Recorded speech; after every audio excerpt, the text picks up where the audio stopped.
Welcome to Inside the Canopy Files, a production of Canopy Realtor Association in Charlotte, North Carolina.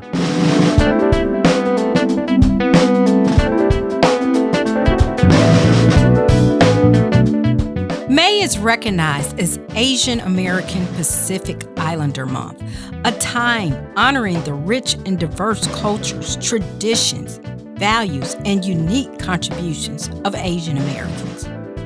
As part of the second installment of the Inside the Canopy Files series delving into diversity, I am thrilled to have as my guest today fellow realtor Linda Goss with Brookline Homes, who is also the president of the Charlotte chapter of the Asian Real Estate Association of America, or known as AREAA, and Dr. John Chen, chairman of the board of the Carolinas Asian American Chamber of Commerce.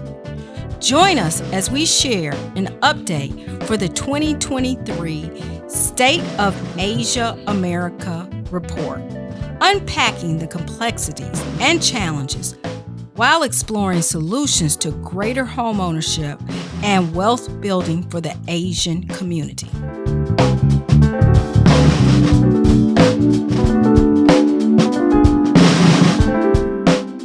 Thank you for both being here today. Linda, just reading through the report a bit, I love that America is referred to as the land of dreams because that ties into one of the core aspects of the American dream, which is to own a home, or is referred to by the National Association of Realtors, which is the dream of homeownership. But the State of Asia America report, like a number of reports lately, is showing that homeownership is becoming increasingly out of reach. Housing affordability is not only affecting first-time home buyers, but all buyers. And there are a number of other issues that the Asian community is dealing with as well. But before we get into the report, let's talk about AREAA. As realtors, we are a part of the same realtor community, and both of us call Canopy Realtor Association our local realtor association. But our audience and others within the realtor community who don't know what we have, smaller organizations that are focused on the needs of Asians in real estate. Can you talk more about AREAA and its missions and goals? First of all, Charisma, thank you so much for allowing me to be here to talk about AREAA and share our mission. AREAA is a nonprofit trade organization. We're dedicated to improve the lives of AAPI community, and our mission is to promote and advocate for sustainable home ownership. Back to housing affordability, which again is becoming challenging for all buyers, but it's mentioned as a significant issue in this report, with Asian American homeownership rates varying widely. Back in 2010, the homeownership rate was 57%. But over the last 10 years, the homeownership rate has improved to 63%. What are some of the main barriers to home ownership for Asian communities, and what strategies are being proposed to overcome these challenges? The report mentioned these as barriers to the housing affordability, income and the wealth disparity. Despite having higher education attainment and income level, Asian Americans often lack generational wealth, which affects their ability to afford homes. For instance, well-educated immigrants from high-earning jobs may struggle due to high debt from student loans and other financial burdens. Discriminatory lending practices. Asian Americans face systemic higher mortgage denial rates compared to other groups, even when they have strong credit profiles. This reflects ongoing discrimination in the lending processes. Geographic challenges. Many Asian Americans live in high-cost areas, exacerbating affordability issues. For example, the Vietnamese community, despite having a high ownership rate, benefits from multi-generational living to manage housing costs. You know, I have to say, it's interesting that the majority of Americans often view Asians as the model minority. And of course, anyone with training and biases understands that this is a stereotype. But the barriers you have discussed are shared by other minority groups. And until we have discussions like this, we often don't realize that minority groups have more in common than not. The report also talks about the impact of anti Asian sentiment on housing decisions, including how some prospective homebuyers avoid certain areas due to discrimination concerns. How has this sentiment affected the overall migration patterns and home ownership rates within Asian communities? The report mentioned discrimination in housing markets. The report indicates that 33% of prospective AANHPI homebuyers have eliminated communities from their consideration due to anti-Asian sentiments. Additionally, 35% have faced unfair treatment during the home shopping process due to their Asian background. The report also mentioned migration patterns. This discrimination influences migration patterns, with AANHPI individuals often moving to area perceived as safer or more welcoming. For example, the West has seen the highest migration of AANHPIs, partly driven by the needs for better quality of life and work opportunities, and to escape areas with higher discrimination. I want to bring Dr. Chen into the conversation. You've been sitting here patiently as Linda and I have been talking. I know a few years ago, there was a spike in racism and violence towards the Asian community, particularly during the pandemic. Did the rise in hate crimes and violence towards Asians affect migration patterns or cause many of the community to consider moving elsewhere? I think that situation is in general, I think it's correct. But I will try to kind of limit my comment regarding the greater Charlotte area. That's where we've been involved in. I think in general, during that period, especially in the early 2021 period, the community as a whole, especially the officials, law enforcement, as well as the AAPI community, we have pretty good communication among us, not just from during that period, but even before that. I think a result of that, we have been better connected. And personally, I know there are a couple of incidents, but not the overwhelming kind of incident that actually affect the movement, the migration of the local AAPI community. So I'm going to ask you another question. Because of this type of movement, it definitely impacts local economies, as so many within the Asian community are entrepreneurs, and they typically have their own business. What is your opinion on that? Well, I can give you some anecdotal kind of a feedback. There are several major Asian grocery stores, and I have had conversation with them during the period, because I don't think it's necessarily related to the change in the migration pattern or the economy, but because of the lockdown. Okay, people are a little bit concerned about going to a grocery store, especially in the very beginning. And I asked the owner, I said, how's your business doing? He said, well, it's down. I said, what, is it because people feel that they cannot afford it, or because they're concerned about the effect, the impact of COVID? And he said it's largely COVID. So I said, what do you do?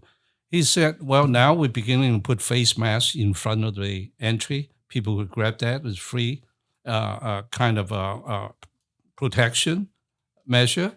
And the customers start coming back. So it's more impacted by the COVID rather than by other, sort of incidents related activities.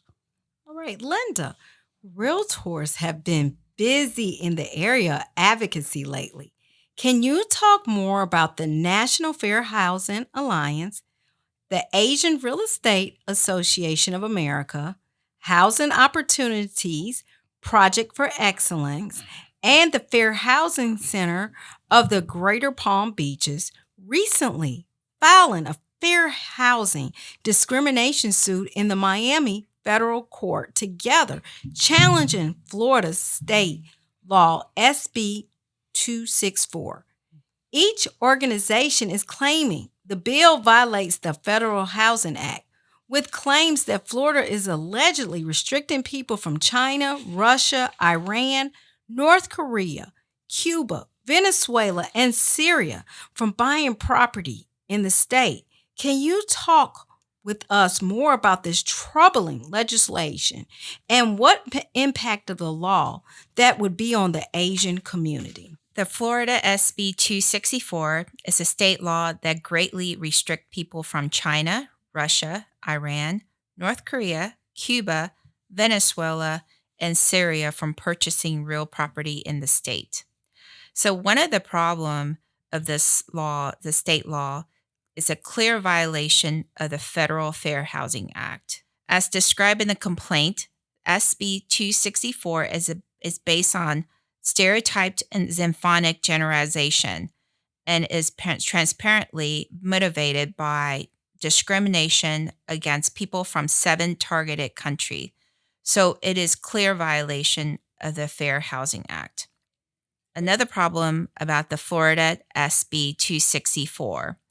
This legislation echoes last century's alien land law, which also restrict the property rights of Asian Americans on the basis of stereotypes and prejudice.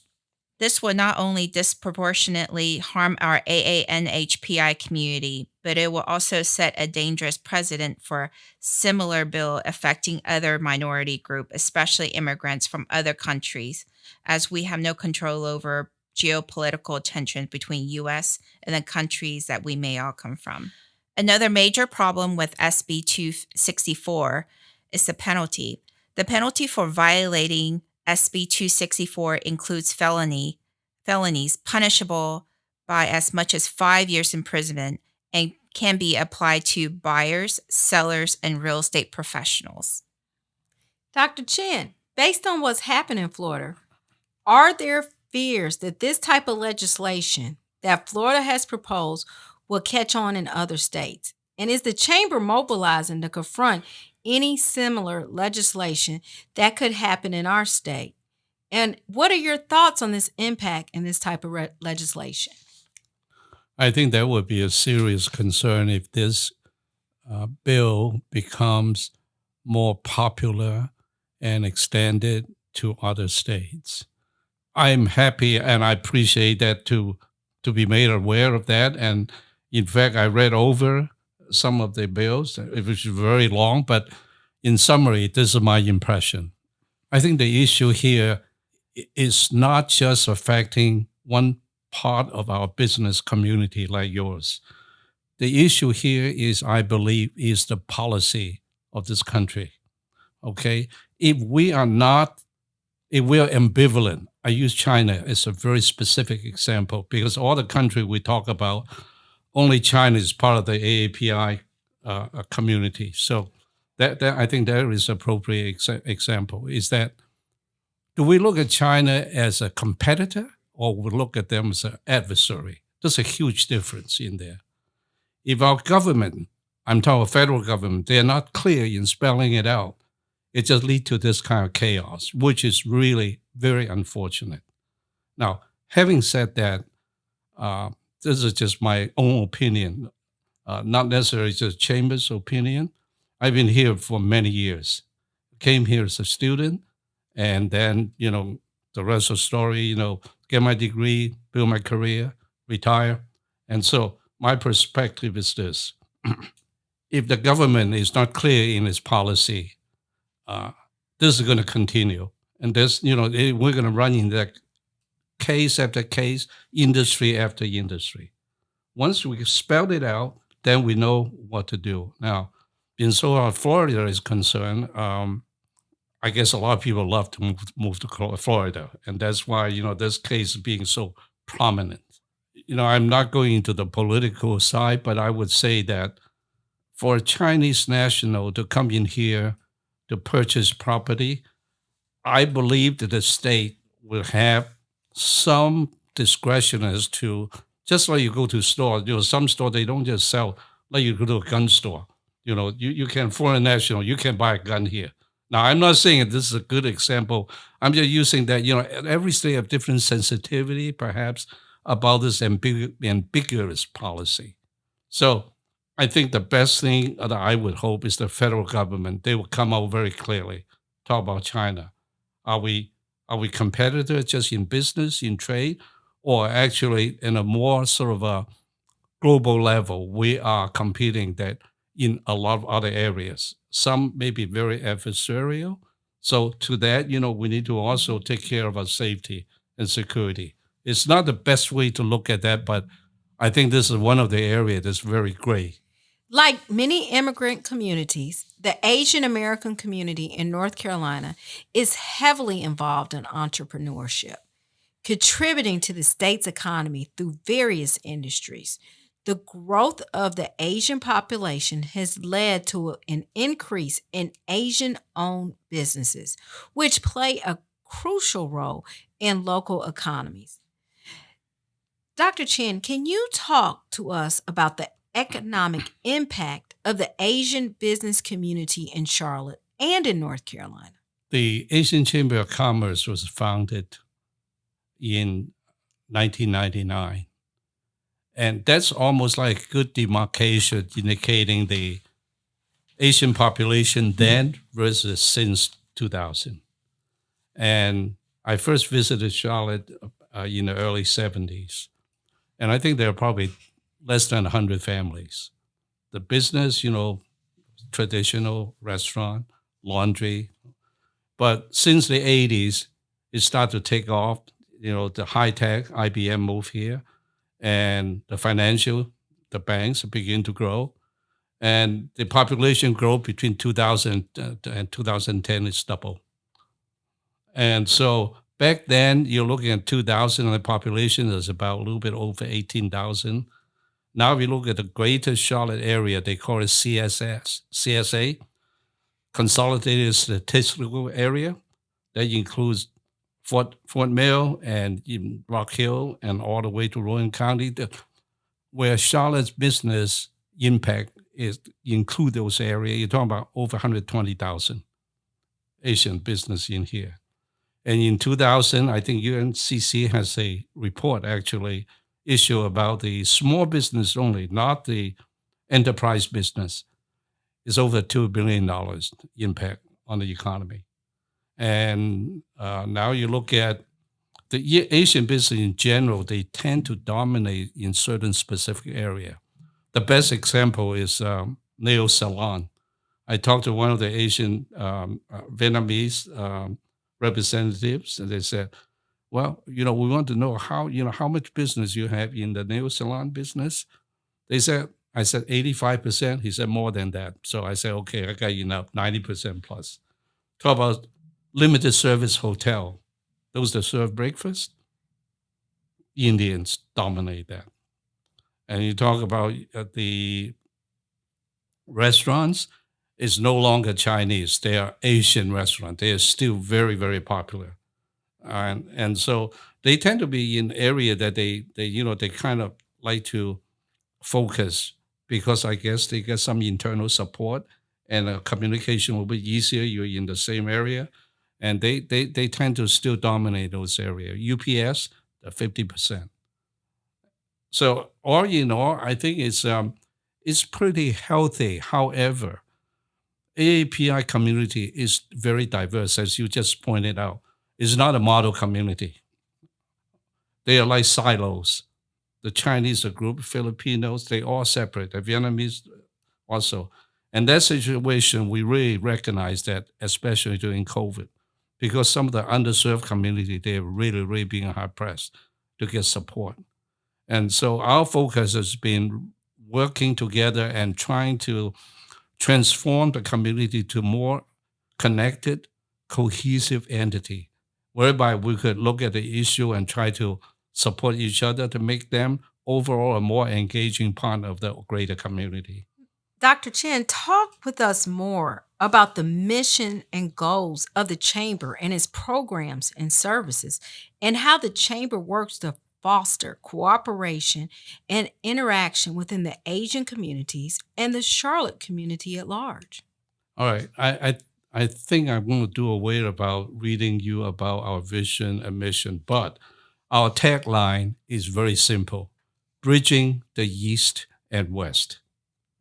And that encompasses a lot of things. Now, insofar as what Chamber has been focusing over the last 25 years, we look at three areas: small business support, education, culture, and community service.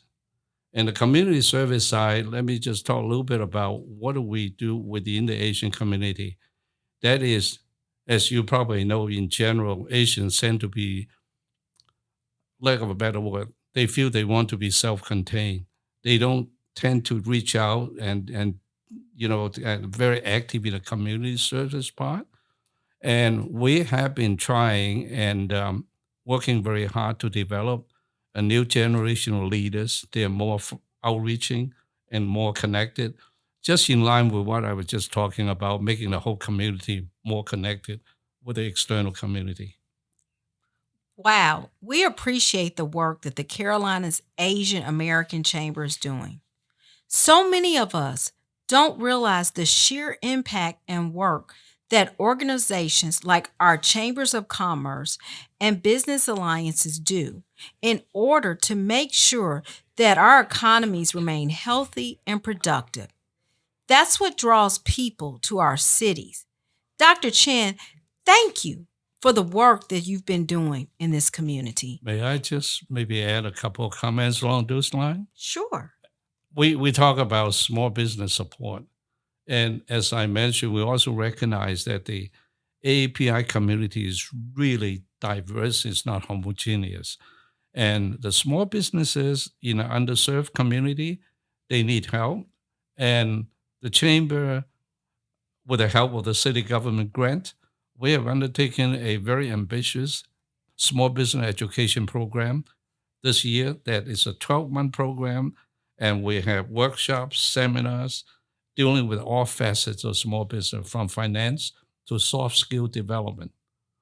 And that's one part of it. The other part we're right now embarking on is to deal with the most underserved specific parts of the API community, that is the Burmese and the Montagnard community.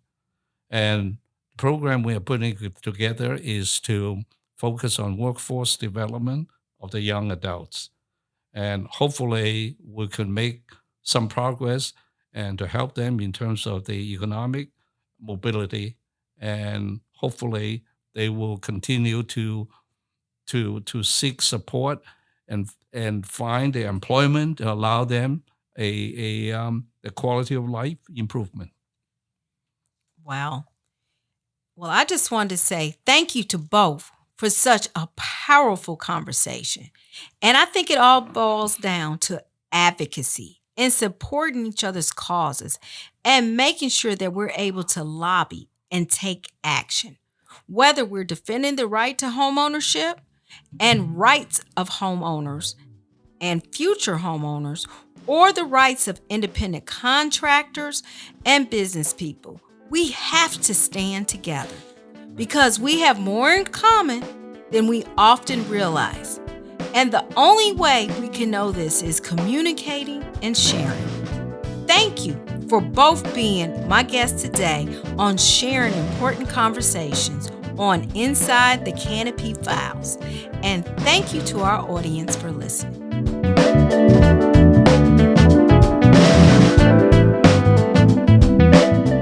If you'd like more information on AREAA Charlotte, go to areaa.org/Charlotte-Metro.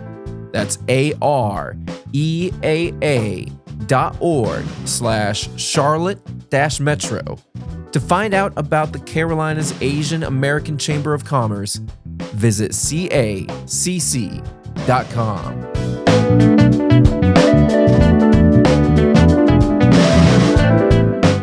Thank you for listening to this episode of Inside the Canopy Files, presented by Canopy Realtor Association in Charlotte, North Carolina.